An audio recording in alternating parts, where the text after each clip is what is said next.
4월 7일 서울시장 보궐선거를 앞두고 있습니다.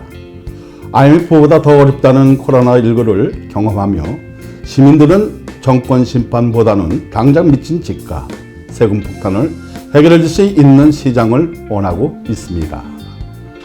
오늘 이 시간에는 정치시장이 아닌 경제를 잘 해결할 수 있는 경제시장이 되겠다 공약하며 출마 선언을 한 이종구 국민의힘 전 의원을 만나 이야기를 나눠보고자 합니다. 17대 총선에서 서울 강남 갑에 출마해 당선, 18대, 20대 국회에서 3선을 지낸 이종구 후보는 야권에서 대표적인 경제통으로 통합니다. 제17회 행정고시에 합격해 광주세무서에서 초임 발령받아 근무한 바 있으며 재경부 은행과장과 금융정책국장, 국회 산업통상자원 중소벤처기업위원장 등을 두루 거친 바 있으며 월성원전 감사를 이끌어냈습니다. 특별히 이종구 전 의원은 소망교회 집사로 대표적인 기독교 국회의원으로 활동하며 믿음의 정치 행보를 이어나가기도 했습니다. 자, 오늘 유성원의 인터뷰는 신성종 목사님과 함께 진행됩니다. 안녕하십니까? 예, 네, 안녕하세요. 예. 네. 자, 먼저 4월 7일 서울시장 보궐선거에 출마하시는데요. 예. 간략하게 인사 말씀 부탁드립니다. 예.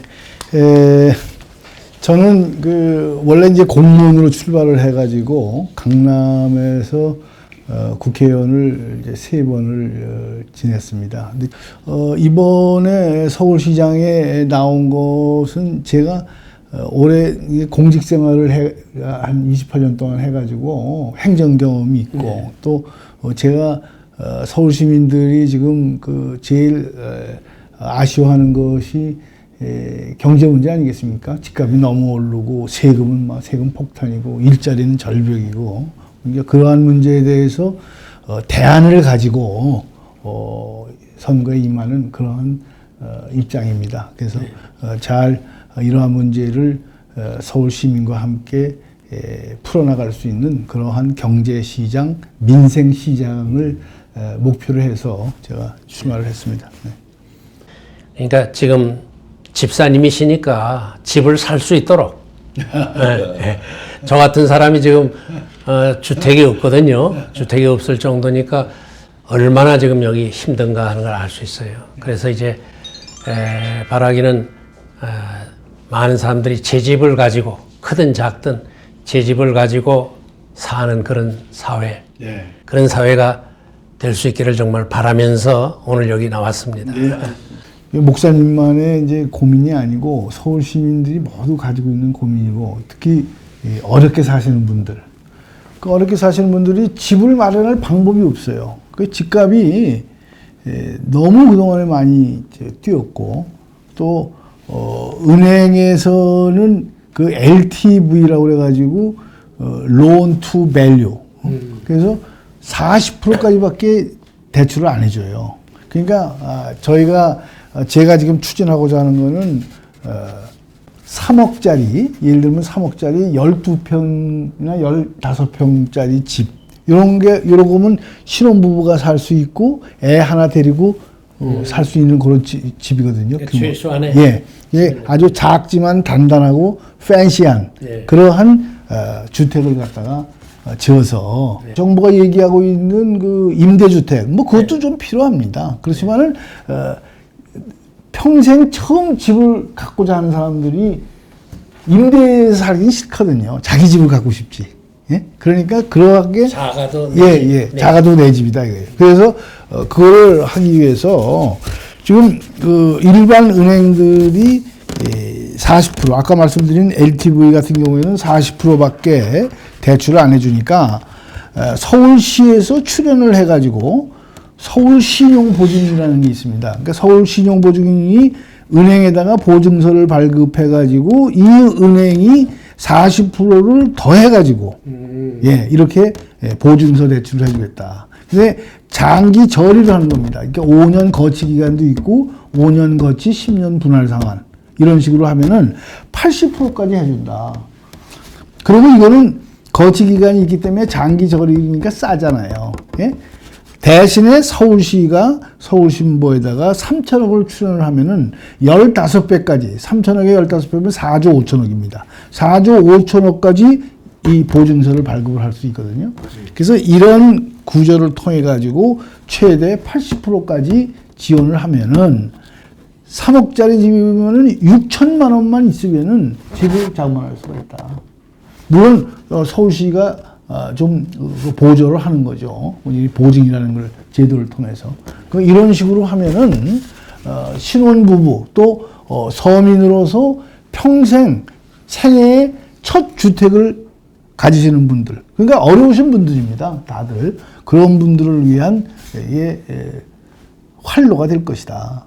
집을 갖을 수 있도록 하자. 근데 이게 땅이 별로 없지 않습니까? 이걸 갖다 지을 땅이. 그래서 저는 그린벨트를 일부 풀자. 그러니까 강동구나 도봉이나 금천, 구로 이런 데는 지금 그린벨트를 풀 여지가 있거든요. 그런 데를 풀어가지고 이 제도를 통해가지고 작지만 단단하고 팬시한 그러한 아파트, 예, 12평에서 15평짜리를 제공을 해서 그분들이 여기서 살 수 있도록 하겠다. 이게 제 공약입니다. 더 시민들의 그 또 다른 그 스트레스가 세금이잖아요. 세금 폭탄. 세금은 세금이 아니라 벌금이다. 라는 말이 등등 이게 나오고 있는데요. 이걸 어떻게 했으면 해결할 수 있을까요? 제가 그 부분에 대해서도 오늘 지금 표를 하나 가져 나왔습니다. 이거는 뭐냐면은 지금 왜 우리가 이걸 세금 폭탄이라고 하느냐. 이게 부동산하고 일단 관련된 건데 부동산을 살 때 취득세를 냅니다, 우리가. 그리고 보유하고 있을 때, 집을 가지고 있을 때 보유세를 내는데 보유세는 두 가지입니다. 하나는 재산세고 하나는 종부세라고 그래가지고 9억 초과하는 그 집을 가지고 있는 경우에는 종합부동산세를 내게 되어 있습니다. 그리고 집을 팔면은 양도세를 또 냅니다. 네. 그리고 집을 이제 완전히 증여하거나 이제 물려주면은 그 상속세를 또 내게 되어 있습니다. 특히 이제 돌아가시고 그러면 이제 상속세를 또 내고 그러는데 이게 우리나라는 하여튼 다 높아요, 다. 그러니까 집을 살 때 취득세도 높고 보유세도 또 가질 때 높고 또 팔면은 또 양도세 또 더군다나 2가구 2주택자 3주택자는 중과됩니다. 중과. 네? 집 두 채 갖고 있을 때 팔면은 이게 양도소득세뿐만 아니라 거기다가 페널티까지 또 내게 되고 상속세도 또 엄청나게 높고. 그러니까 이게 대부분의 나라들은 이 4개 중에서 2개 정도는 낮아요. 예를 들면은 취득세가 높으면은 보유세가 낮고 양도세가 높으면은 거의 상속세는 거의 제로다 이거예요. 이런 식으로 우리나라 같이 이렇게 4단계에서 다 세금을 갖다가 이게 세게 때리는 나라는 없다. 이게 못 살겠다. 세금 폭탄이에요. 이렇게 하면 안 된다. 미국도 그렇지 않습니까? 그래. 그 목사님 잘 아시겠습니다만은 미국은 상속세가 거의 없어요. 우리나라는 상속세가 뭐 어마어마하게 높습니다. 우리나라는 거의 50%까지 이렇게 가거든요. 또 우리나라는 1가구 2주택만 돼도 집 한 채 팔면은 그 세금이 중과됩니다. 엄청나게 높습니다. 그래서 제가 이 세금 문제는 서울시장이 마음대로 할 수가 없습니다. 이거는 국회에서 조세법률주의에서 국회에서 결정을 해서 해야 되는 게 대부분이에요. 그래서 제가 시장이 되면은 제가 이걸 마음대로 하겠다는 게 아니라 저는 더불어민주당도 설득할 자신이 있습니다. 설득을 해야 됩니다. 그래서 적어도 보유세만큼은 일단 내자. 보유세 이거는 재산세라는 거는 서울시세거든요. 그러니까 재산세를 갖다가 소위 말해서 현재는 종부세 부과 기준이 1주택에 9억이거든요. 근데 그걸 12억으로 일단 올리자. 그러니까 지금 서울에 보통 중산층이 사는 아파트가 9억이 넘어갔어요. 그렇죠. 예. 그거 다 9억이 넘는다. 그러면 그 사람들이 호화주택이나 부동산 부자냐 이런 얘기예요. 호화주택이나 다주택을 갖고 있는 사람한테 매기는 게 종부세인데 그 사람들은 아니지 않습니까? 중산층이 집 한 채 한 9억짜리 갖고 있는데 이 사람들이 종부세를 갖다가 또 때리니까 이러면 안 된다. 그래서 종부세를 12억까지 올리고 그리고 장기적으로는 종부세를 폐지해서 재산세하고 합칩니다. 그러니까 합쳐서 종부세를 없애버리고 그 대신 재산세에다가 묶어서 같이 받으면 되고 그리고 소위 호화주택이 아닌 보통 주택에 대해서는 재산세를 반으로 깎아주겠다. 그러니까 9억 이하, 현재는 9억 이하고 앞으로 12억이 되면은 종부세 대상인 12억이 되면은 12억 이하의 집에 대해서는 재산세를 반으로 깎는다. 그러면 세금이 엄청나게 절감이 되고 국민들 부담이 적어질 것이다. 근데 문제는 요새 이름 듣지도 못했던 세금이 종류가 그렇게 많아요. 자꾸만 해마다. 그렇습니다. 작년에 하고 금년하고 또 달라요. 예. 그 사람 그러니까 그동안에 이 문재인 정권의 생각은 뭐 조금 심하게 얘기하면은 잘 사시는 분들이 좀 적폐 대상이다 이런 식으로 생각을 해가지고 세금을 때리는 거예요. 그러니까 종부세라는 게 대표적인 거 아닙니까? 종합부동산세다 이래가지고. 근데 때리다 보니까 이게 뭐 집값이 너무 올라가 놓으니까 다들 이제 종부세 대상이 되게 생겼단 말이죠. 서울의 평균 가격이 아파트 평균 가격이 지금 10억에 가깝거든요. 그렇죠. 그러면 9억이 넘어가면은 종부세인데 이게 이념세입니다. 종부세라는 거는 이념세거든요. 정치세금이에요. 정치세금. 편가르기 세금입니다. 이거는. 그러니까 이런 거는 국민들 입장에서도 다 통합하고 같이 이렇게 살아가자고 그러는데 이런 세금 자꾸 너는 그 대상이다 이렇게 찍으면은 좀 곤란하지 않냐. 지금 60만 정도거든요. 60만. 네. 그러면 그 서울시 예산이 그 생산적으로 쓰이지 않는다는 이야기도 많습니다. 그러면 서울 시민이 그 피땀 흘려 낸 세금 엉뚱한 대로 쓰인다는 것인데 이에 대해서도 말씀해 주시기 바랍니다. 제가 이제 생각하는 것 중에 하나는 지금 박원순 시장이 대권을 노렸잖아요. 그럼. 대권을 노려가지고 이분이 소위 관변단체 또 시민단체 무슨 협동조합 비슷한 거 뭐 이런 거를 여러 만들어가지고 그 사람들을 지원을 했어요. 그러니까 박원순 대통령 만들기 지원 단체죠. 그런 걸 많이 해가지고 서울시의 예산이 엄청나게 누수가 난 거예요. 그래서 그거를 정리를 해야 됩니다.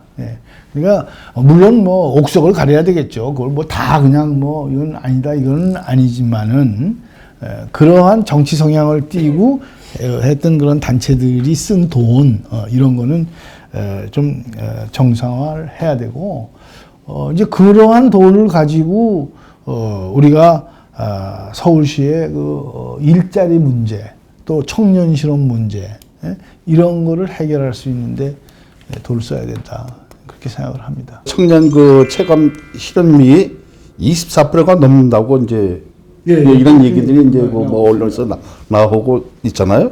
여기에 대한 해결 방안이 있어야 되잖아요. 그는 대책을 어떻게?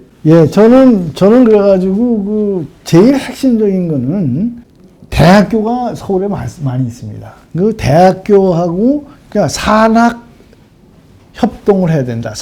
그러니까 산업하고 대학하고 협동을 해가지고 예를 들면은 이제 서울대학교 있지 않습니까? 서울대학교는 이제 관악에 있는데 관악 서울대학교 밑에 스타트업, 벤처 하는 요새 AI 뭐 이런 거를 연구하고 그걸 사업화하는 그런 거를 만들어야 된다. 그 연구만 하고 있으면 안 됩니다. 그 연구를 해가지고 그거를 사업화하는 많은 사람들이 거기에 붙어야 된다. 특히 젊은 애들이.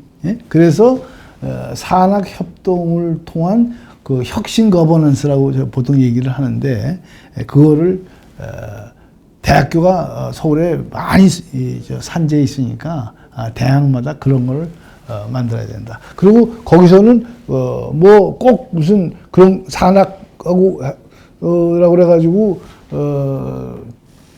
이 무슨 실물 경제만 그 얘기하는 것이 아니고 예, 그 외에 문화 콘텐츠라든지 뭐 이런 것도 같이 개발하고 하는 그런 회사들을 많이 만들어야 된다. 지금 청년 실업에 대한 통계가 뭐 여러 군데서 나옵니다만은 저는 보기에 100만 명이 넘어요. 네, 그렇습니다. 네. 그렇다고 하면은 그게 물론 뭐 대학에서 저도 대학에서 이제 오랫동안 명지대학, 총신대학 이래서 대학에서 오랫동안 가르쳤지만은 대학에서 정말 필요한 것을 제대로 못 가르치는 책임도 있지만은 네. 그러나 또 한편으로 그것을 정부가 잘 이끌어 가야 되거든요. 그래서 이 경제적으로 해결을 할 수 있는 그런 식으로다 그걸 누군가가 지도자들이 끌고 가야 되지 않겠는가 그렇게 생각을 해요. 예, 그렇습니다. 네.